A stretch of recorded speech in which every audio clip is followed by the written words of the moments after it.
When New York comes to court, it comes to Judge Joe Brown. And now it's time for Judge Joe Brown. He's the real deal in the courtroom today. My would-be roommate kept my money when I never moved in. She kept harassing me. I'm not giving her anything. Craigslist brought them together. The details tore them apart.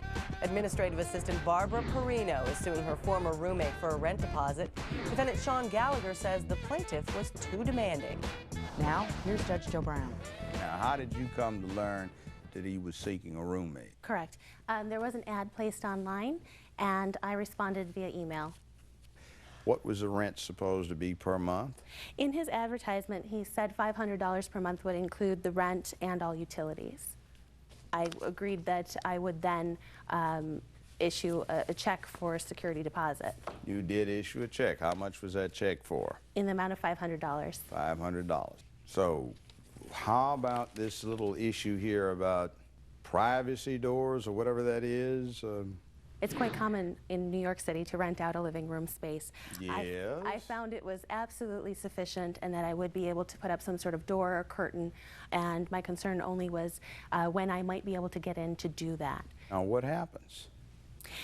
I was in communication with him simply through email, and discussed different items that might be necessary in the apartment. He explained that he doesn't cook, and I said I do like to cook, and that I'd be happy to bring all kitchenwares that I'd be happy to share with him as well. Well, you sound awful happy and joyous from your testimony.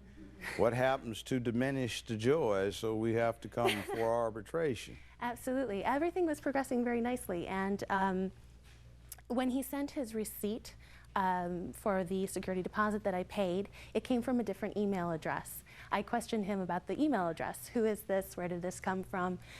He explained to me that it was an old email address, and because it referred to parenthood, I asked, you know, or I made a comment rather that it sounded as though it might be in reference to parenthood, and he let me know that he had children.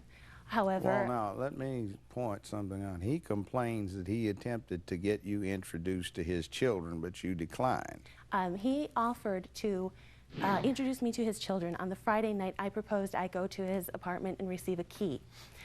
I explained that I wouldn't really be comfortable on that evening meeting the children because I expected to have my family members with me. My parents are not particularly thrilled with the idea of me moving into an apartment with a gentleman, let alone a gentleman who has young children. They're more interested in me pursuing my schoolwork, pursuing my career, and you know, having an independent lifestyle. So what breaks everything down here? I suggested that we put down in writing our obligations and expectations as far as how the rent would be paid every month. If I need to contact the landlord, where does he live? Who is he? What's his phone number? With the gas utility hooked up, I was the one who was going to use it, and I wanted to you know, coordinate with him. Whose name is that going to go under? How are we going to take care of that bill? How are we going to negotiate space in the house when the children are around? I sent that proposal to him and said, would you consider these items that I've outlined and any others that you are concerned about, and let's put them on paper and agree to them. He wrote back that he was not interested in doing that and decided not to rent the room out at all, and that he would return my security deposit. But you didn't get it? No, I did not. I still have not. Tell me your side of things. Well, it all actually started when I had asked her, I had made a phone call to her and said, would you mind if I keep one of the closets for now? Actually, I asked her, would you mind if I use one? You had 2 closets. Right. And I said, do you mind if I just keep one for now and I'll buy a closet, put it up, put my stuff in there after? And she had said no. So I said, all right, that's fine. You know what, I'll deal with it. And then she sent me that whole letter about, you know, we need to discuss certain issues that are coming to a head. It's just a lot of demands for an apartment that she's renting for me. It's my apartment. She's, you know, she wants me to fill out a roommate agreement and all. It's my apartment. It's not even hers. It's just too many demands for somebody that's just going to use my living room. I'm sorry, sir, but it's not his property. In an agreement like this, we are roommates. I don't find that it was a demand whatsoever, and having 2 closets, 1 closet, a box to put my things in was not a sticking point. The conversation by telephone. It was when she would call me up saying that I demand that, you know, it says right there. That is incorrect. I never never called called you. you. It says it right here. I never made a telephone. All of a sudden, when I told her to forget it, she's like my best friend. What are you? You know, I would have gave you everything you wanted. What are you referring to when you say it says it right here? Do you have a copy of that? Maybe that'll help me out. Miss Sonia, please.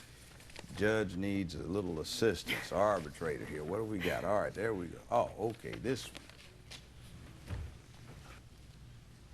We ought to discuss lease terms, length of tenancy, total amount of monthly rent, landlord's contact information, responsibility for utility bills, monthly protocol for checks and receipts, personal space, cooking, cleaning, general cleaning, regular household items, parentheses, toilet paper, paper towels, cleaning products, parentheses, noise levels, overnight guests, out-of-town visitors, and others. So, in your perspective, what caused the breaking of the agreement? That email. Yes. Yeah. I just foreseen a lot of issues later on that I really didn't want to deal with later. She needed to know all those different things that, you know, she didn't know. And plus, the thing with my kids, I just thought that was a little annoying. You know, my kids come to me every other weekend. They don't sleep over. They visit, then they go home. So all I have to do is meet them, you know, for a minute, and that's it. She can do what she has to do, and that's it. And I would have been absolutely happy to meet the children. That was never an issue. It was just timing. Like I've already explained, I felt it would be Plus, she a didn't lot. even tell her parents that I had kids, and that's what the problem was, really. She just didn't want to tell them that I had kids My parents until were after they very were well gone. aware of the fact that you have children. That's what she says now, but she didn't say it that day. We'll be back with more Judge Joe Brown in a moment. Her parents called me up, saying that they're coming to my house. They want the cash, no check, cash only. She's not getting nothing from me. I'm sorry, it wasn't a demand on my part whatsoever. Oh, her parents though. Parents said cash only. Later on Judge Joe Brown. I did pay the rent, Your Honor. I gave her. Hey, we've got passionate New Yorkers. We've got them in the courtroom, too. Welcome back to Judge Joe Brown.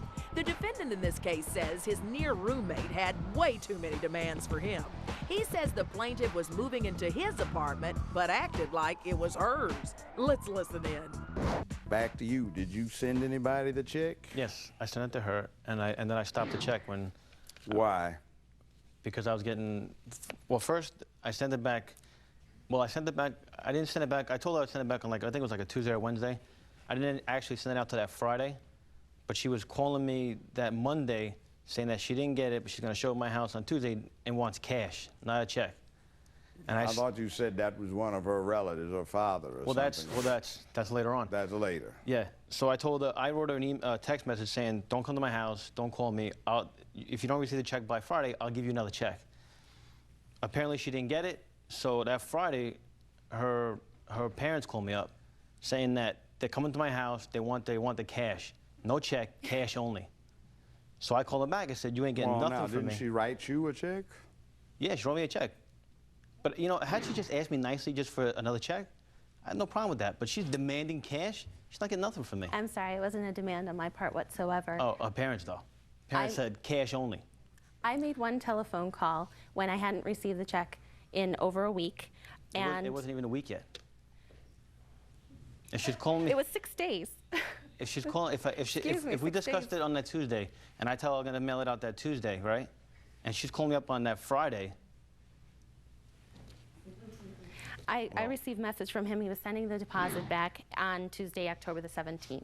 Come the 23rd is when I got text messages from him saying, don't call me, I don't want to hear from you, you'll get the check, I'm going to put a stop payment, I'll do a new one, this, that, and everything. And I said, whoa, he's getting so upset about it. All I said was, I haven't got the check.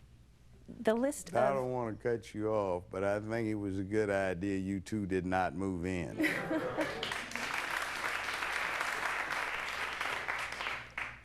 But you get your $500 in your court costs. Thank you. Judgment accordingly.